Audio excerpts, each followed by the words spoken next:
ପାରାଦ୍ୱୀପରେ ମହାସମାରୋହରେ ପାଳିତ ହୋଇଯାଇଛି ଆନ୍ତର୍ଜାତୀୟ ଯୋଗ ଦିବସ। ଏହି ଅବସରରେ ମୁଖ୍ୟ ଅତିଥି ଭାବେ ଯୋଗ ଦେଇଥିଲେ ରାଜ୍ୟର ଶିଳ୍ପମନ୍ତ୍ରୀ ସମ୍ପଦ କୁମାର ସ୍ୱାଇଁ। ପ୍ରଦୀପ ପ୍ରଜ୍ୱଳନ କରି ସେ କାର୍ଯ୍ୟକ୍ରମର ଶୁଭ ଉଦ୍ଘାଟନ କରିଥିଲେ।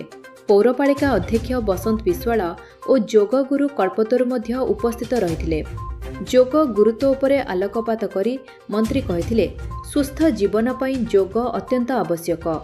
ଯୋଗ ଗୁରୁଙ୍କ ତତ୍ତ୍ୱାବଧାନରେ ଶତାଧିକ ଲୋକ ବିଭିନ୍ନ ଯୋଗାସନ ଓ ପ୍ରାଣାୟାମ ଅଭ୍ୟାସ କରିଥିଲେ। ଯୋଗ ମାଧ୍ୟମରେ ସୁସ୍ଥ ଓ ନିରାମୟ ଜୀବନ ଗଠନର ବାର୍ତ୍ତା ଦେଇ କାର୍ଯ୍ୟକ୍ରମ ଶେଷ ହୋଇଥିଲା। এই অবসরে আম সহিত উপস্থিত অনেক বা আজির ইয়ে কার্যক্রম কু যে সঞ্চালন করছেন পারাদ্বীপ পৌর পরিষদর অধ্যক্ষ শ্রী বসন্ত বিশ্বাল মহাশয়, উপস্থিত আমার এডিএম পারাদ্বীপ নিরঞ্জন বেহেরা মহাশয় উপস্থিত। উপলক্ষে শুভেচ্ছা ও শুভকামনা। আজি সারা বিশ্ব যোগকু আপনাইছি। আমি সমস্ত জানিছে যেতবে জাতিসংঘর সাধারণ অধিবেশনে ভারতবর্ষর যশস্বী প্রধানমন্ত্রী নরেন্দ্র মোদীজি উদ্বোধন দেলে যোগকু সারা বিশ্ব আপনাইবা পাই। বিনা দ্বিধারে সারা বিশ্ব যোগকু আপনাইলে আম ভারতীয় মহান সংস্কৃতি পরম্পরা ও ঐতিহ্য যোগকু আজ সারা বিশ্ব আপনাইছি। যোগ কেবল আমକୁ সুস্থ রখিবাকু নুহ, সারা বিশ্বকু একতা সূত্রে বাঁধি রখিছি। আপন মানে যে দেখিবে অস্ট্রেলিয়া পাখরু আন্টার্কটিকা পর্যন্ত সমস্তে গোটিଏ সূত্রে বাঁধি হয়েছেন এবং যোগ বসুধৈব কুটুম্বক বার্তাকু চরিতার্থ করেছি। আজি পাখাপাখি 2 বিলিয়ন লোক যোগ মাধ্যমে যোড়ি হয়েছেন এবং আজি যে যোগ দিবস আমি পালন করুছে ইয়ার মুখ্য जो थीम रही जे वार्धक्य को सुस्थ निमंते जोग निहाती जरूरी।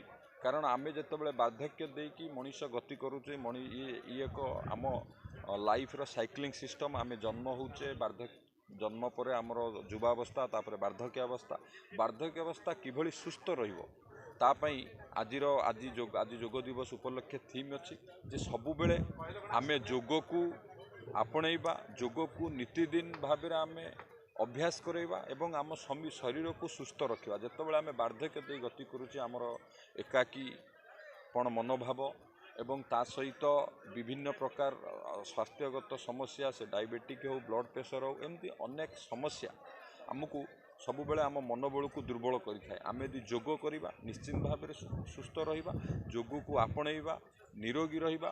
भारतवर्षर यशस्वी प्रधानमंत्री नरेंद्र मोदी जी जो वार्ता अच्छी आमे निजे करने सहित अन्य को मध्य उत्साहित करवा जोग करने यह माध्यम एक सुस्थ समाज गठन करवा एवं सुस्थ और विकसित राज्य विकसित देश गठन करिबार मध्य ये सहायक हब। तेणु आज आंतर्जातिक जोग दिवस अवसर मु समस्त को शुभेच्छा एवं अभिनंदन जनाऊँगी। आमे जोग करवा, निरोगी रहिबा। धन्यवाद। जोग को एक व्यापक भाव अनुष्ठित करा जाउची। सेही परिप्रेक्षी आज पारादीप म्युनिसिपालिटी तरफ एटी बेलाभूमि रे योगाभ्यास करिथिलु। एटी हजार हजार संख्यार स्कूल पिला माने एवं पारादीपर विभिन्न साधारण जनता, विभिन्न एनजीओ माने एवं म्युनिसिपालिटीर विभिन्न बंदर कर्मचारी समस्ते अति आनंदर सहित स्वेच्छाकृत भाव योग शिविर जोग देथिले। समस्ते जोग करिबा, सुस्थ रहिबा, निरोग रहिबा, एक सुस्थ समाज गठन में समस्तंकर दायित्व रहिबो, समस्तंकर अंगीकारबद्ध रहिबो। ये आशा विश्वास नहीं आम जो योग शिविर अनुष्ठित करूँ। समस्त जनसाधारण जोग दे या खुशी आनंदर सहित उपभोग करते एवं आगामी दिन में पारादीपर समस्त अधिवासी ये जोग सहित जोड़ी हूँ, सुस्थ निरोगी रहते यहाँ प्रभु जगन्नाथ प्रार्थना। आज ये जोग दिवस मुख्य अतिथि भाव आम पारादीप विधायक मान्यवर विधायक तथा मान्यवर मंत्री श्री संपद चंद्र स्वयं महोदय, आम अतिरिक्त जिलापाल निरंजन बेहेरा, अतिरिक्त आरक्षी अधीक्षक श्रीयुक्त आजिक्य राहाणे एवं पारादीप महाविद्यालय अध्यक्षा श्रीमती शतपथी एवं अन्य मान्यगण्य व्यक्ति मैंने ये जोगदे जोग शिविर को अति आनंद से जोग देते उपभोग अनुलोम विलोम जहाँकि मन मस्तिष्क को सुस्थ रखे, आपणकर समस्त सूक्ष्म अंग को पोषण एवं तोषण प्रदान करे एवं आपणकर आखि, नाक, कान भली समस्त इम्पोर्टाट ऑर्गन एमती कि ब्रेन को ମଧ୍ୟ ସକ୍ଷମତା ପ୍ରଦାନ କରେ ତାହା ହେଲା ଅନୁଲୋମ ବିଲୋମ।